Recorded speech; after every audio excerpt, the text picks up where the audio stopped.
Hello everyone, in today's video we're going to be seeing how you can open your pen drive on your laptop. Welcome back to our channel How To Tutorials. Let's dive right into it. So firstly, you will be required a pen drive in order to insert to your laptop. So here you can see I have opened the pen drive, and after doing that, here you can see the USB port on my PC. It is right here. It can be anywhere on the left side according to the PC that you are using, and currently here you can see there are two different USB ports. So you have to insert in one of them like this,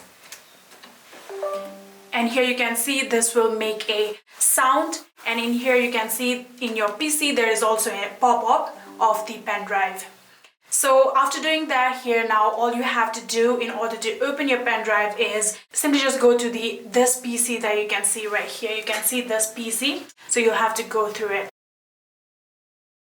So after opening this PC, here you can see this is the pen drive section, so you can simply just click on it and open it. Double click on it, and here you can see these are the files on your pen drive.